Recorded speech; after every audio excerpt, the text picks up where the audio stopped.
ግን ገንዘብ ምን አባቱ የሚባል አይደለም፣ ስተት ነው። ገንዘብ ምንድነው? ገንዘብ እንዴ ገንዘብ ነው ሁሉ ነገር የሚያደርግ። እግዚአብሔር አድርገኝ የምትለውን ሁሉ ያደርጋል። አንተ ብቻ ተቃዋሚ አትሆንበት። ከመቶ በታች ሞት አያዋጣ አክሳሪ ነው። በእውነት ሰው ወደ ቤቱ ሲሄድ እንዴት ይቸኩላል? አንድ ጊዜ ሰው እንደዚህ ገንዘብ ስጠኝ ማለት ከጀመረ ሁሌ ነው ስተኛል። ሰጠኸው ማለት ገደልከው ማለት። የሚደግፍህ እንዳለ የሚገፈትርህም በዝቷል። ተስፋ መቁረጥ ማለት የሽንፈት ምልክት ነው። መሸነፍ ደግሞ ከመሞት አይተናነስም። በጣም ፈጥኜ እደርሳለሁ ስትል ጨርሶ መቅረትህን ማትዘንጋይ። በጣም ስትቸኩል፣ በጣም ከቸኮል ቀስ በጉልበት የምትሰራው ነገር ሀብት አይፈጥርልህም። ሀብት የሚፈጥርልህ በአእምሮ መስራት ነው። በነገራችን ላይ በእውነት ነው የምነግራችሁ። ይህ እኮ ብዝበዛ ነው። ከ5 ሰዓት በላይ 6 ሰዓት በጣም ከበዛ 6 ሰዓት እንዴ! ይሄ 8 ሰዓት የሚሉት ይቀልዳሉ እንዴ! በተለይ እናንተማ ገና ምን ሰርታችሁ ባይሆን ምንድን ነው መሰለህ፣ አሁን ስራ በሌለህ ቀን 5 ሰዓት እየተኛ እሁድ ቀን ረፍት አለ አይደል? እሱን ሰብስብና አጠራቅማ አውጣው። ስንት ላልኩስ ተኛ እስከ 9 እሁድ እስከ 12 ብትተኛ ምን እሁድ ነው? ስራ የለህም አይደል? ተኛ ብትፈልግ ሰብስበ። በስራ ቀን ግን በምንም አይነት ይኸው አንድ ነገር አለ፣ በጣም የሚደንቃችሁ ነገር።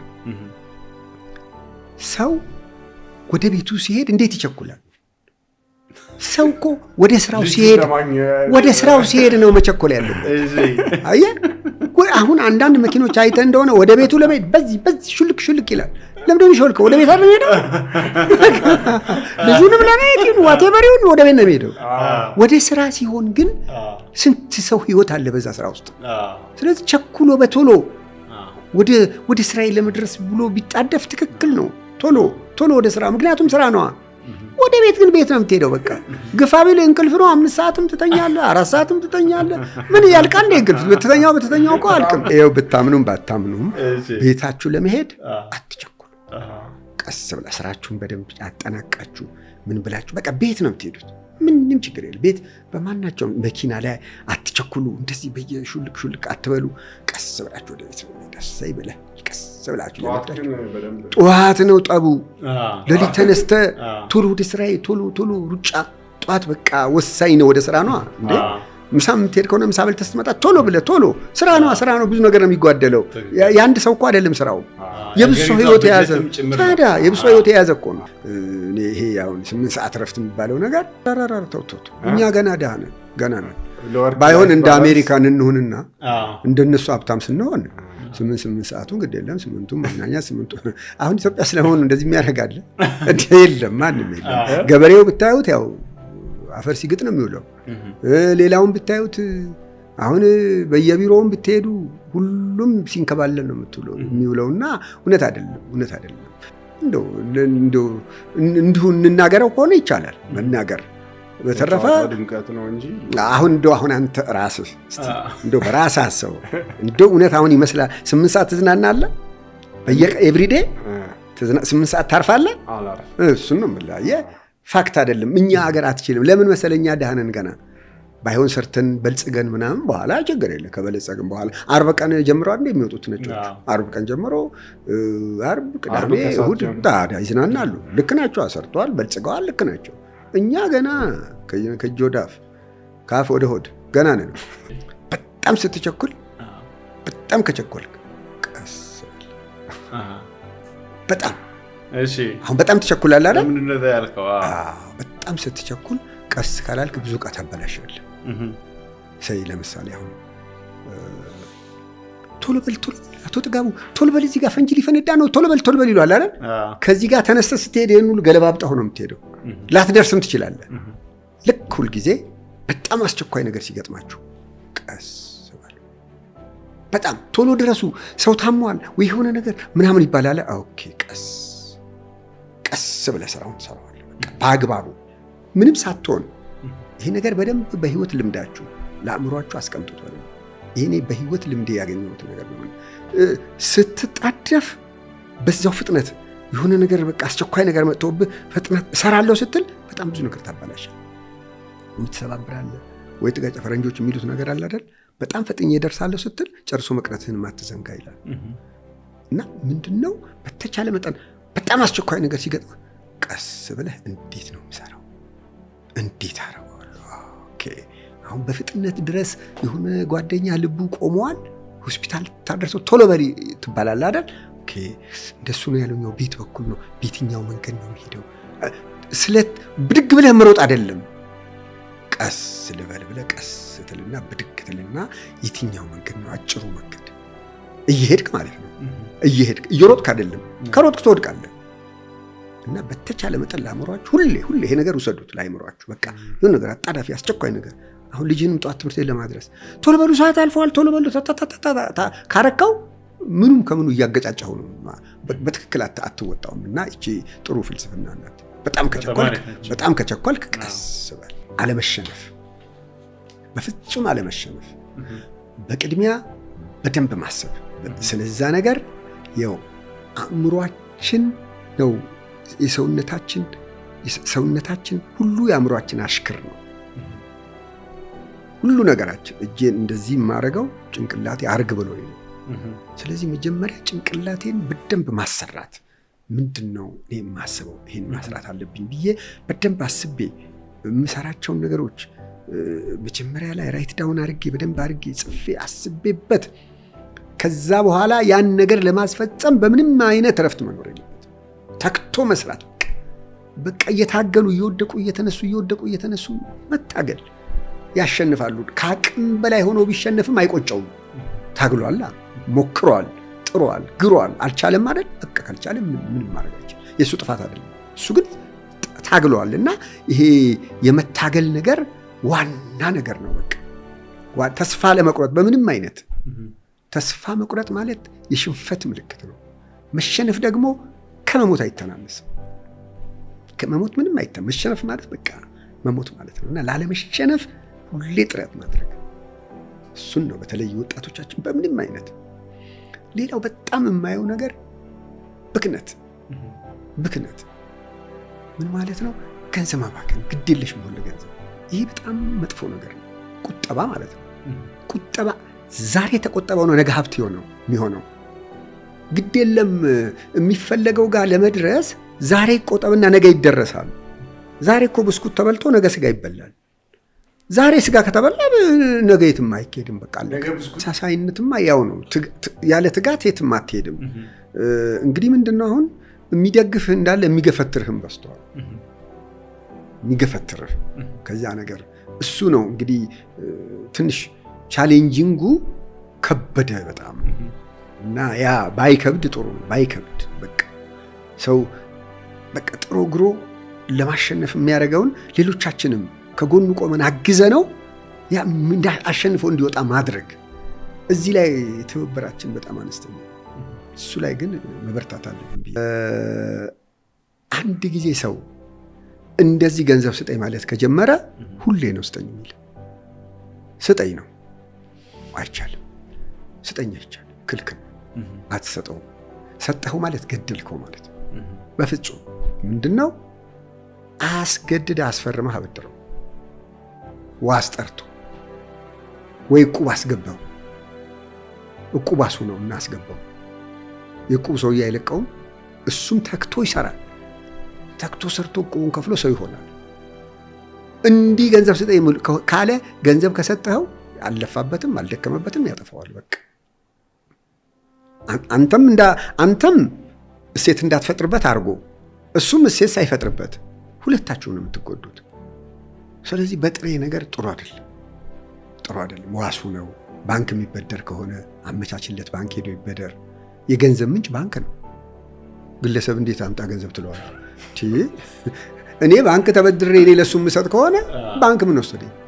እየደወሉ 10 ያምጣ ገንዘብ የሚሉኝ ባንክ ክፈል ይሉኛል። ታዲያ እኔ ከበተንኩት እንዴት ይሆን? ደግሞ ባንክ ደግሞ ስትበደር እንደ ጥቁሯ አይንህ ነው ባንክን መጠበቅ ያለብህ። እቺ ጥቁሯ አይንህ አሁን ስስ አይደለችም? ፀጉር እንኳን ሲነካት እንዴት ነው? ልክ እንደዛ ፊት እንዳልኳቸው የድሃ ገንዘብ አይደል የወሰድከው? በጣም ተጠንቅቀህ ለዛችሁ ፕሮጀክት ለወሰድካት ፕሮጀክት ከባንክ ከተበደርክ ለዛች ፕሮጀክት 10 ሳንቲም ወደዚህ ዞር ማድረግ የለም። ለተበደርካት በደንብ ካዋልካት የትም አይሄድም። ካላጠፋሁም ይሆናል አይደል? ኔት ክለብ ካልጨፈርክበት፣ ገንዘቡን ቁማር ካልተጫወትክበት ምን ይሆናል? ምንም አይሆንም። ስለዚህ በተቻለ መጠን የምትወስዳት ለዛች ፕሮጀክት ወሰድክ፣ ለፕሮጀክቱ የባንክን እንዳይን ብሌን ጠብቀ በአግባቡ ዕዳህን ከፍለህ ሁሌ ታማኝ ከሆንክ ባንኩ በደስታ ይሰጣል። ባንኩም ኃላፊነት አለበት የድሃ ገንዘብ። ስለዚህ ይህንን ሁላችንም ተጠንቀን ከሰራን እናድጋለን። የገንዘብ ምንጭ ባንክ ነው፣ ግለሰብ አይደለም። ግለሰብ ከየት ያመጣል? ያንን መጠቀም ደግሞ ሁላችንም ግዴታ ነው። በተለይ ደግሞ ወንድሜ በጣም ያውቃል በዚህ ነገር። በቢሊዮን ነው እነሱ የሚበደሩት፣ ያውቃል። እንዴት ከመቶ በታች ሞት አያዋጣም፣ አክሳሪ ነው። በእውነት የመጨረሻ ጉዳት ነው። ከመቶ በታች ኧረ አያዋጣም። ሁልጊዜ እግዚአብሔርን የለመኑትና የጠየቁት ነው የሚሰጠው። 100 ነው። ለምን መሰለ? አልትራሳውንድ አለ፣ ኤክስሬ አለ፣ ኤምአርአይ አለ፣ ስንት ነገር ነው ያለው። ስንት ነገር ሕክምና አለ፣ መድኃኒት አለ፣ ምግብ መርጠህ መብላት ትችላለህ። ብዙ እድል አይደል የተሰጠን? ታዲያ እንዴት ከመቶ በታች አያዋጣም? ለምን ሞታለን? 100 በቃ 100 ላይ አሁን እስከ 100 ብትኖር እስከ ምን ያህል ትሰራለህ? እስከ 85 ትሰራለህ። በማማከር 2 ሰዓትም ብትሆን 1 ሰዓትም ቢሆን ልስራ። በማማከርም አውጡት አውርዱትም በማለት 80 100 እኔ እርግጠኛ ነኝ። ምንም አልጠራጠር። እናንተም እንዳትጠራጠሩ ለራሳችሁ። ከመቶ በታች አክሳሪ ነው። ለምን ትከስራላችሁ? ጠይቁት። እግዚአብሔር ደግሞ የጠየቀው ነው የሚሰጥ። ጠይቁ፣ ይሰጣል። ያው በምን ምክንያት እንደምትሄድ አይታወቅም ተብሎ ነው። ሰው በምን ምክንያት እንደሚሄድ በምንም ይሄድ፣ ግን በመቶ ሳይሞላ ይሄድ። አትስማማ። ተገደ ከሆነ ምን ታደርጋለህ? አንተ ግን አትፍቀድ በራስህ። ከመቶ በታች እኮ እንደሱ በቃ 100 ትችላለህ። ምንም መጽሐፈ መክብብ ላይ 70 ቢበዛ 80 ነው። ከዚያ ወዲያ ድካም ነው። ምንድነው? ከ80 በኋላ በሰው እጅ ነህ ነው። አዝኖ እኔ እሱም እንደተጠበቀ ሆኖ ግድ የለም ምንም አይደለም። 100 ይሁን፣ ማሸጋሸግ ይቻላል። 100 እናንተ ከመቶ በታች አትመኙ፣ ግድ የላችሁ። ይኸው ልንገራችሁ፣ ሌላው ተጨማሪ እንዳትሳሳቱ። እግዚአብሔር አድርገኝ የምትለውን ሁሉ ያደርግሃል። አንተ ብቻ ተቃዋሚ አትሁንበት፣ ተቃራኒ ቦታ አትሁን እንጂ እግዚአብሔር ሆይ እኔን እፈልጋለሁ ካልክ ያደርግሃል። ምንም እንዳትጠራጠር። ለምን ትጠራጠራለህ? አትጠራጠር። በቃ እግዚአብሔር ሆይ ሀብታም መሆን እፈልጋለሁ፣ ያደርግሃል። ለምን አደረግህ? በደንብ ነው ያደርግህ። አሃ ኋላ ቤት ተኝተህ ነው ታዲያ? በመስራት ካላችሁ እኮ ድንጋይ ከሚፈልጠው ጣራ ላይ ወጥቶ በመሰላል ወጥቶ ከሚቀጠቅጠው ብረት ከሚያቀልጠው በላይ የሚሰራ አለ? አዎ። ምንድነው ልዩነቱ መሰላችሁ? የአእምሮ መስራትና የጉልበት መስራት ይለያያል። በጉልበት የምትሰራው ነገር ሀብት አይፈጥርልህም። ሀብት የሚፈጥርልህ በአእምሮ መስራት ነው።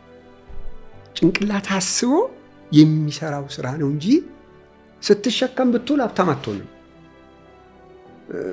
ዲዱጌት በደንብ አግኝታችሁኛል። አእምሮ ነው። እንዴት አርጊ ምን አርጊ ብላ አእምሮ ላይ ነው። ይህንን በስንት ልግዛው፣ በስንት ሸጠዋለሁ፣ የት ሸጠዋለሁ፣ እንዴት ነው ማረገው፣ እንደዚህ ቢቀመጥስ፣ እንደዚህ ባስቀምጠው። ይህ አእምሮ ነው የሚሰራው። እሱ አእምሮ ላይ ያንን ታስብና ትወስናለህ። በቀጥታ ያን ወደ ተግባር ለማስገባት ትሄዳለህ። ከዛ በኋላ የምትፈልገው ነገር ሁሉ ይሳካል። ልንገርህ እጅግ የሚገርም ነገር፣ አሁን 3000 ይሰራ የለም ራይድ በቀን አይሰራም? በቀን 3000 ይሰራል አይደል? ተመልከት። አሁን ራይድ 3000። አሁን እንግዲህ ቅርብ ጊዜ የመጣ ነገር አይደል? ቅርብ ጊዜ የመጣ ነገር ነው። እንግዲህ አሁን 3000 ብር ቀላል ገንዘብ ነው? ብዙ ብር ነው። እውነቴን እኮ ነው። እቁብ ብትገባ ያን 3000 2000 የተጣራ ብታገኝ በወር 50,000 በለው።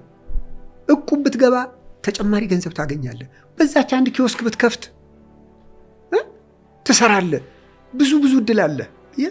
2 መኪና 3 ልታረግ ትችላለህ። ትልቁ መኪና አሁን ከተማ ውስጥ አይታችሁ ከሆነ የውሃ ላስቲክ የውሃ በርሜል ጭነው የሚሄዱ አላያችሁ? በአሮጌ ምንድነው የሚባለው አይሱዙ በአሮጌ አይሱዙ 4 ባለ 1000 ጭነው ወይ 5 ጭነው በቀን 3000 ብር አንድ ጊዜ 3000 ይሰጣሉ። ውሃውን የሚገዙት 200 ብር፣ ነዳጅ 800 ብር ያወጡ። ኦኬ 1000 ሆነ አይደል? 2000 ብር ኪሳቸው ይገባል። በቀን 3 ቢሰሩ 6000 አይደል? ኮንስትራክሽን ቦታ የሚሰራ አለ፣ ኮንትራት ይገባሉ። ከበረታ ማሰብ ነው። ጭንቅላት ካሰበ በጣም ብዙ ገንዘብ አለ። መትጋት፣ እንዴት ልትጋ፣ እንዴት ልስራ፣ እንዴት ላድርግ። የ3 ሚሊዮን ብር መኪና ገዝተህ በቀን 3000 ከምለቅም ብለህ የ3 ሚሊዮን ብር አሮጌ አይሱዙ ገዝተህ ግን በቀን 6000 10000 ታገኛለህ። እና አእምሮ ማሰራት ነው። አእምሮን ካሰራኸው ገንዘብ ታገኛለህ። ግን ገንዘብ ምን አባቱ የሚባል አይደለም፣ ስተት ነው። ገንዘብ ምንድን ነው? ገንዘብ እንዴ ገንዘብ ነው ሁሉ ነገር የሚያደርግ። ገንዘብ ምንድን ነው? እባክህ ገንዘብ ተው የሚልስ እንዳሰማ ያው አይታል። ባለ 200 አለ፣ ባለ 100 አለ፣ ባለ 50 አለ፣ ባለ 10 አለ፣ ባለ 5 አለ። እነዚህ የተከበሩ እንደዚህ አሽሞንሙኝ ያስኳቸው አከበርኳቸው አይደል? አያከብሩኝም። አንዳንዱ ጭምድምድ አድርጎ ምን አድርጎ ነው የምትጨማድደው? ምን አጠፋ? እንደዚህ ጭምድምድ ምን አድርጎ ይዘዋል። እንደዚህ ብትይዘው ምን ይሆናል? እስቲ ይኸው አሁን ይሄ በእውነት ቀላል ነው። ያው በህይወቴ የተማርኩት ነገር ማዳመጥ፣